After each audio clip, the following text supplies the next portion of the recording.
Good afternoon, everyone. We have very little strength right now. It's 9 of you, 10 of you just joined. Anyway, it will take for us at least 5 more minutes to actually start. But in the meanwhile, I thought of quickly revising or remind you what we have done till today and what we are going to do today. So till now, our focus has been right from history till Kirchhoff's laws. The last class, we actually worked a lot on Kirchhoff's loop law. Junction law was quite simple. We connected it to parallel circuits. And the conclusion of parallel circuits where current divides at a junction and current again adds or various currents adds at a junction, we linked it to Kirchhoff's junction law. With Kirchhoff's loop law, we spoke about potential differences, everyone. So, and I gave you kind of a homework. I don't know if you got a chance to work on it or not. So I asked you to derive the Kirchhoff's loop law equation for a particular circuit, and that circuit is the one that we are going to experiment. In fact, if you remember, this is the circuit. So the bottom one we had, let's say R1, R2, R3, and R4. Four resistors are there. Electric current flows through this circuit, and we also supply energy. So the potential difference between these 2 points would also be there. So that particular circuit I have provided, and I gave you the basic understanding of how to actually produce these equations by separating what's done at a battery and what's done at a resistor. So let's look into that particular slides. We already did this. I'm not starting anything new right now. I'm just revising until a few more people add up here. So we actually did something like this. We spoke about battery. So in the path that you're walking, if the potential increases, then we take it as plus V. And if you're taking a path and in that path, if the potential decreases, then we take minus V. So that's all. I mean, that's what we actually discussed when it comes to a battery. So, but when it comes to a resistor, we need to have two things. One is our traveling direction, the direction in which we travel, is it clockwise or anti-clockwise, and also the current direction. The electric current also has a direction, the conventional current. It's generally taken from battery positive to battery negative. So that is one direction and our traveling direction. So what we concluded from that particular exercise is if our traveling direction and the current's direction are the same, we take it as minus IR. Okay, but if our traveling direction is reverse to the current traveling direction, so for example, if I'm traveling upwards, if I'm walking upwards on this path but current is in the reverse direction, then we take it as plus IR2. In this case it is R2, so we took plus IR2. So that was the equation. I mean, and finally whatever quantities we get or whatever potential differences we get, we equated it to 0. And we also confirmed based on our mathematical understanding that both the equations, either we travel in clockwise direction as you can see here, or anti-clockwise direction as you see in the bottom case, we end up with the same equation. Okay, so whatever you're seeing, this equation is equivalent to the bottom equation. Just the signs are reversed, and you can always reverse these signs because right side is equal to 0. So what is Kirchhoff's loop law over here? What does Kirchhoff's loop law say? The algebraic sum. So what here algebraic sum means is, in some cases you have plus and in some other cases you have minus. So addition of pluses and minus actually. So negatives and positives, or energy increasing or energy consuming devices. All those energies are added up. Okay. So algebraic sum of potential differences. All these are potential. The potential differences in the battery is V. Potential difference at this resistor is I into R1. Potential difference at this resistor is I into R2. So algebraic sum of all these potential differences across various components in a closed electric circuit. This entire circuit is closed.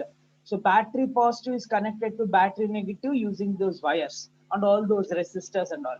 So in a closed electric circuit is equal to 0 because energy is converted. Whatever energy is supplied is converted. There is no accumulation of energy.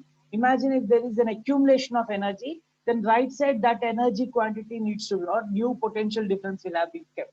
But in this circuit, there is no accumulation of energy, no capacitors or anything.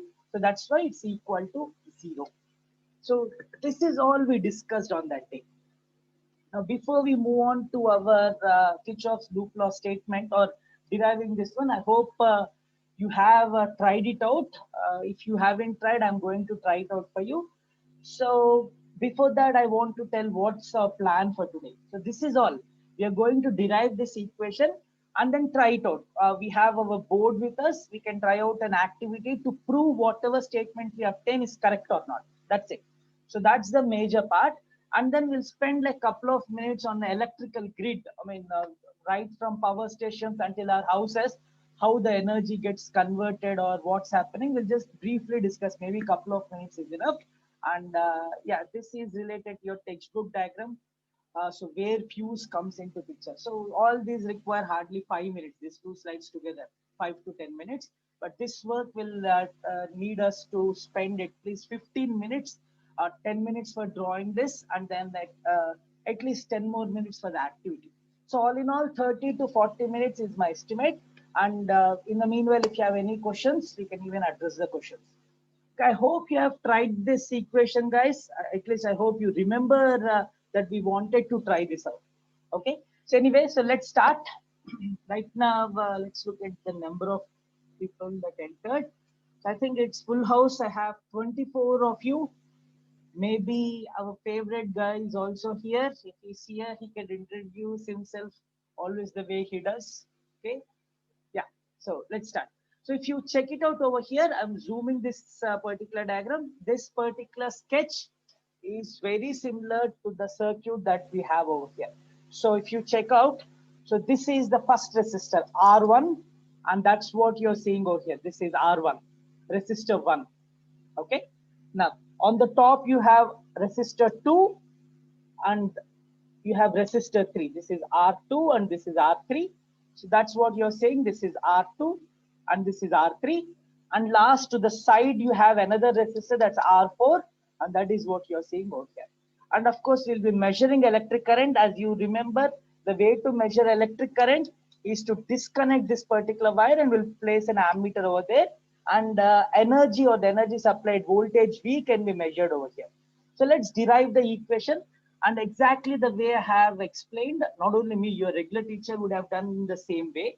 So we always start by placing some alphabets. And we had few rules, if you remember. So let's start with those particular rules. I'm using black color. Let's say this particular location, I start with an alphabet A.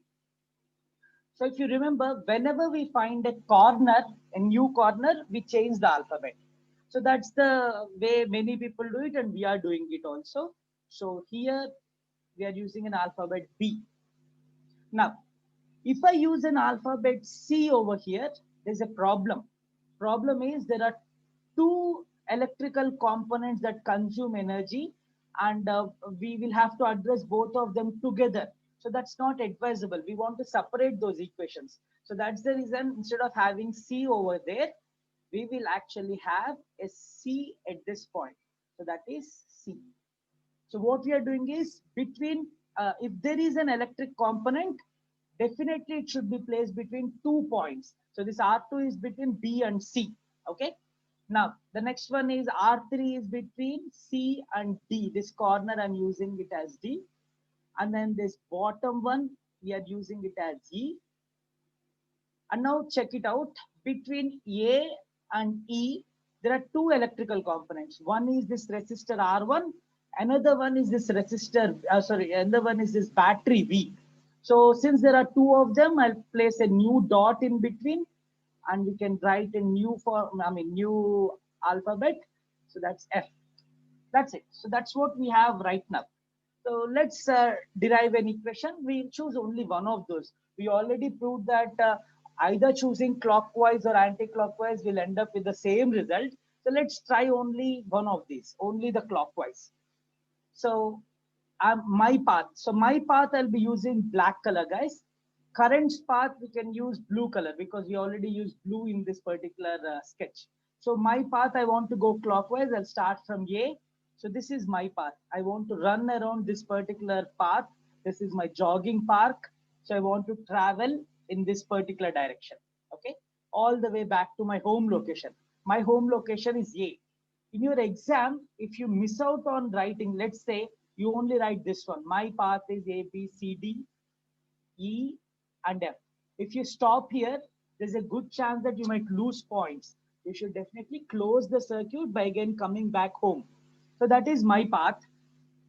What about electric current's path? So electric current, I have no choice. It's from battery positive to negative.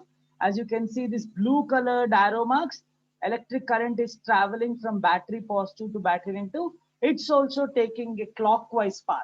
So electric current is also same. So it's also going in a clockwise pattern all the way from A to B, C, D, E, F, and A. So both the paths are same. It's very important to understand that both are same. Now let's go on and start writing our equation. Let's look at between A and B, guys. So this is point A and this is point B. Between A and B, there are no electrical components. So we are only assuming that there is no energy wastage or energy gain. So that's an assumption. We already know these metal wires will also consume some energy. So there will be some potential difference between point A and point B.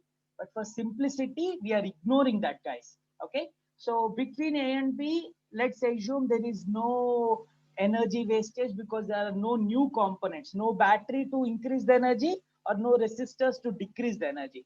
So between A and B, we don't have to write anything. So that's the reason some people prefer writing A again. But let's follow this pattern, guys, to have consistency with your teacher's work also. I mean, generally every teacher uses this. I'm assuming that your teacher also use different alphabets, even though there are no components between. Now, next one is B and C. Check this out. I'm traveling. So if you check here, my traveling path is from B to C. I'm traveling from B to C, from here to here. And electric current is also in the same path. When my path and electric current directions are the same, then what we do is, what do we do? Is it minus IR or plus IR?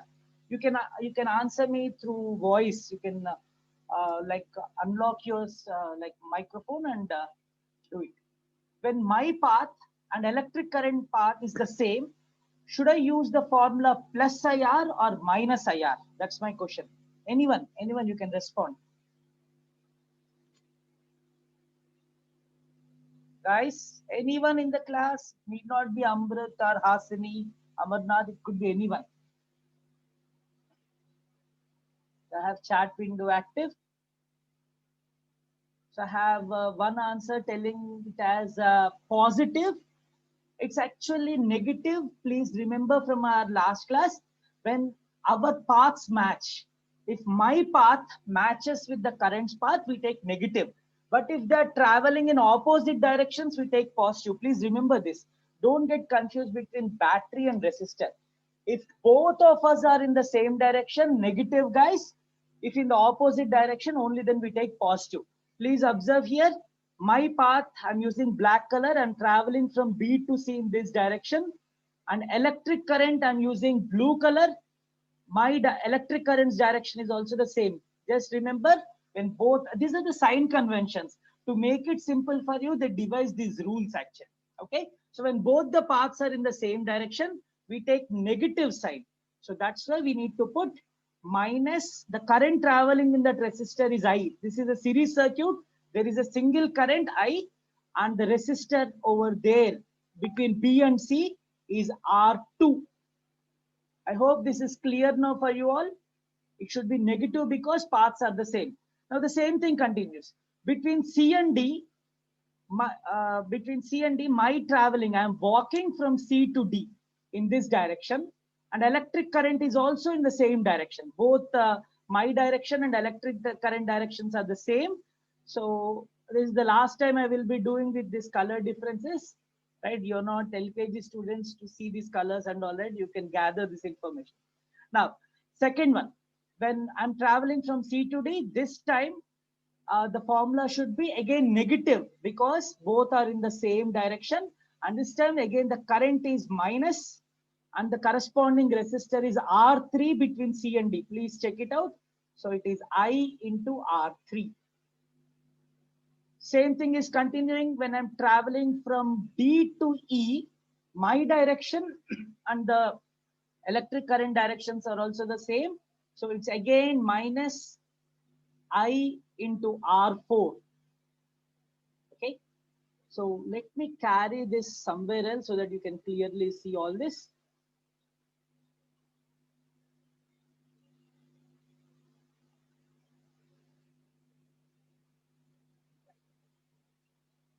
Okay, so that's our equation minus IR4. And please check this out. Now there's a small variation. You need to focus on this. When I'm traveling from E to F, I don't have to worry about electric current direction or my direction. I mean, I don't have to worry about both of them, because when it comes to battery, our formula is not IR or something. We only use V. So the direction of current is not important for us at this particular point. All we need to check is, in our traveling direction, has the potential increased or decreased? If you check this out, from low potential to high potential, I have to jump if I want to go on to the other side. So when I'm traveling from E to F, my potential is increasing. Since there is an increase in potential, we place it as plus V. Okay, increase in potential means plus V. And lastly, check this out. From F to A, I'm traveling, I have to close this circuit. So when I'm traveling from F to A, my traveling direction and electric current direction is the same. So it should be negative IR. In fact, the current is I and resistor is R1. Okay, so it should be minus I into R1. So what happens is, in exams, there's a tendency of doing all this hard work and forgetting the last part. What Kirchhoff's loop law tells us is the total energy is conserved. That means right hand side should be equated to 0. There is no balance of energy. There is no accumulation of energy. So the entire energy is conserved. So this particular formula should turn out to be is equal to 0. So what we'll do is we'll put all the negative terms on the right side. So we will be left out with a simple equation that we are very familiar with. So all the negative terms onto the right side. So that will be minus of I R1 plus IR2. And then we have plus IR3 and plus IR4.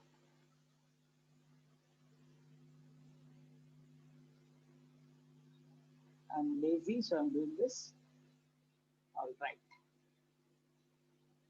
So that's the final, not the final equation. I can still take this. I can take I common and I can actually complete this. So when I take I common, I'll be ending up with a new equation where we have V is equal to I into R1 plus R2 plus R3 plus R4.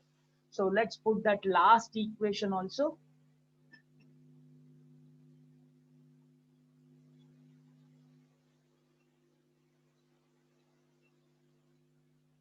So now I'm placing this last equation here.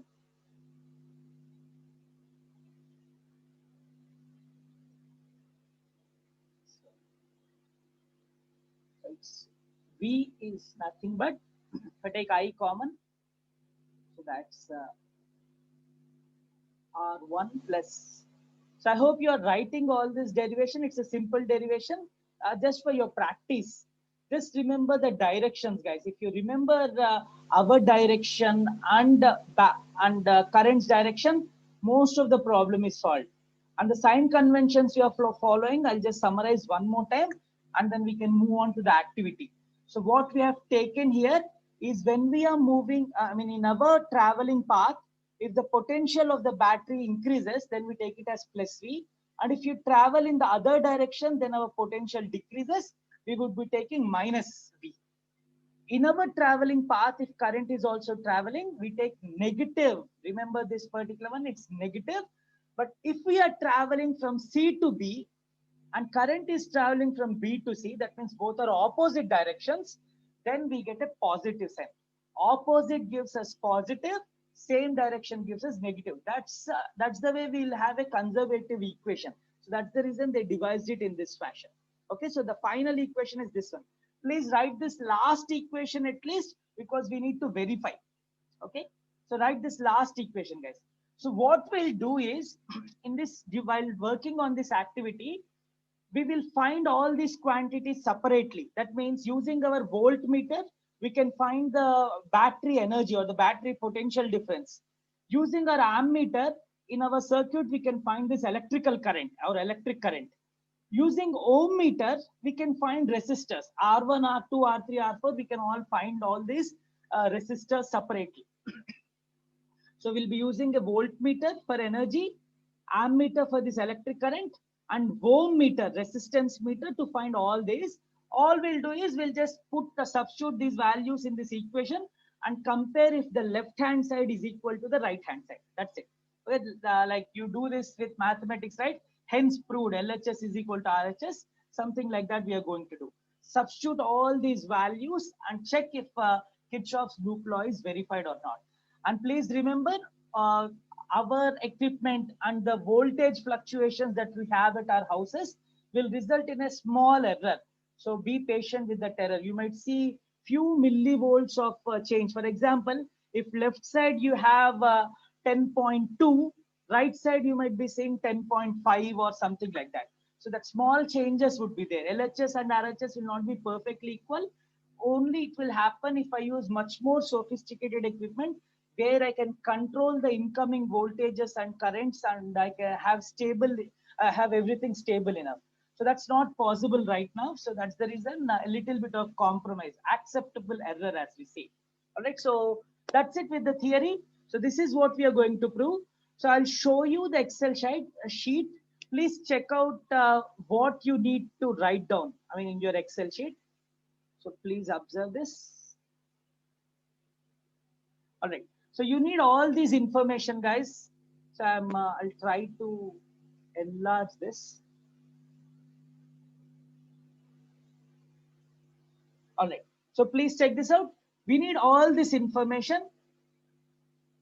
R1 is the first resistor. We need a value R2, R3, R4. Please write exactly like this.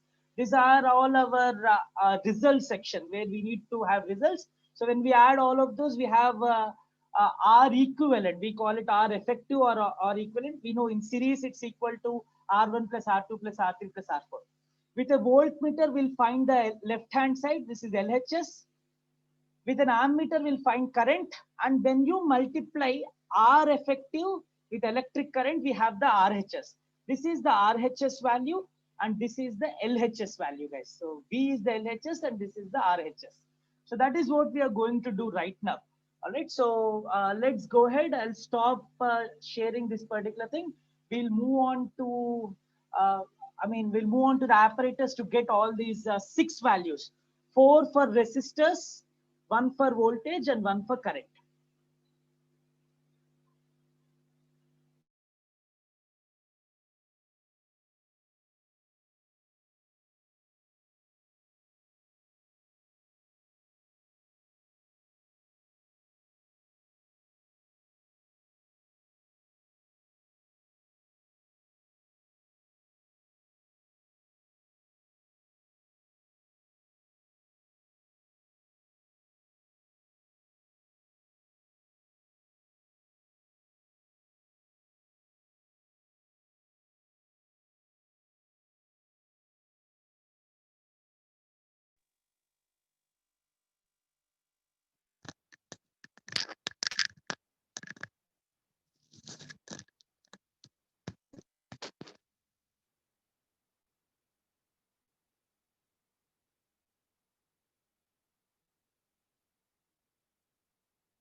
Right, so please check this out. This is our apparatus right now, and our first task is to find R1, R2, R3, R4. This is R1, R2, R3, and R4. So we'll be using an ohm meter. I'm setting this particular thing directly to 2000 ohms. As you can see, 200 ohms is the least one, 2000 ohms is a little higher. We can definitely measure all the resistances from here. So check it out. Now I'm doing with R1 first. So all I need to do is place my multimeter terminals across that part. So this is my first resistor. So this is one end and this is the second. There's nothing else between them. And when I do that, I'm getting 668 ohms. One of you or all of you, please write down R1 as 668. 668. Okay. So that's R1. Now let's look into R2, guys. R2 is this particular resistor. So this is R2. Let me zoom in. Right. So this resistor is R2. All I'm doing is I'm moving my terminals a little bit to the side. Yeah. So my positive or multimeter terminals are between those, and I have this resistor in between them. And the value that I have right now is, please check it out. It's 329 ohms. R2 value is 329. Now let's go to R3. Same way. I'm moving my multimeter terminals and resistor 3 is in between the terminals. You have to do this without power supply, guys. When you supply electric current to this circuit and if you try to measure, it will give us wrong values because there are two things happening. Electric current will also change the resistance and this battery also imparts some resistance. So too many complications and you'll not get correct results. So R3 is 214, 214. And this is R4 right now, the last one. So my fourth resistor is here, this vertical edge over here. You can see here, this is the last one. And the value is 100, 100. All right. So that's it. These are all the four resistors. I hope you have written R1, R2, R3, and R4. Now let's move on and supply electric current, and then we can measure potential difference or the energy supplied by the battery and also the electric current. So we'll use this to measure potential difference. So we'll set it to 20 volts. And we already know because all these resistances are high, we need to set it to something like 200 milli. 10 amperes is a lot of current, and with all these high resistances, you can't get that current. So that's why we're using it at 200 milliamperes. This is 200 milliamperes. So let's go on. Now, everything is ready. All we need to do is switch on the power supply. And it doesn't matter where we switch it on. I'm randomly placing it at 4.5 volts. And you already know from our previous discussion on this battery thing, whatever they're suggesting is not correct. Okay, so it gives us much more higher voltages actually. So battery positive to this red corner over here and battery negative over here. Right. And also I want to connect the ammeter terminals. So my right side thing, if you remember, this is my ammeter. We already discussed, we set it to 200 milliamperes. And you already know that in order to measure current, ammeter should be connected in series. So there is no slot available for us to fix this ammeter. So that's the reason I have this crocodile clip. I can remove this particular one, make an opening, and at that particular opening, I can put my ammeter terminals. So battery, so ammeter positive over here and ammeter negative on the other side. Why? Because ammeter negative close to the battery negative, ammeter positive close to the battery positive. And my voltmeter on top of the battery. So voltmeter negative, top of the battery negative, and voltmeter positive on top of the battery positive. Before I switch on, I just will check if there is any other connections happening, unintended connections. If that doesn't happen, we are all good. Okay, it looks fuzzy here, but it's very simple. All we did is we supplied battery connections over here, then voltmeter on top of the battery, and ammeter at the slot that we have arranged. Okay, so switching on, please write these results. V value is 6.92. V is 6.92, and ammeter I have 5.3 milliamperes. So this is 6.92 volts, and this is 5.3 milliamperes because we set it to milliscale. That's it. We have all the readings required. All we need to do right now is substitute in that Excel sheet and check if LHS matches with the RHS. Okay, let's go ahead and try that out.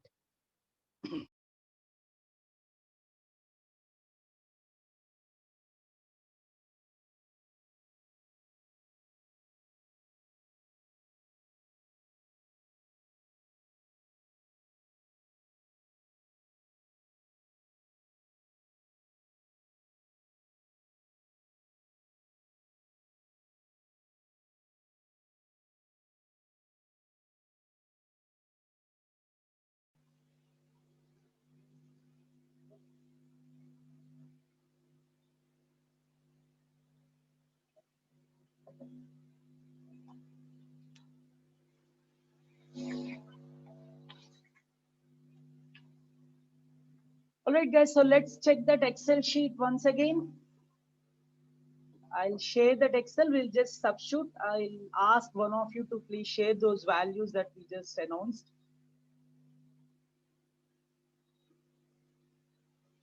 Yeah, please, one of you. Let's start with R1. 668 ohms. Who is speaking right now? 668 ohms. Sir, Himesh. Okay, Himesh. Yeah, go on. R2? Sir, 329 ohms. 321.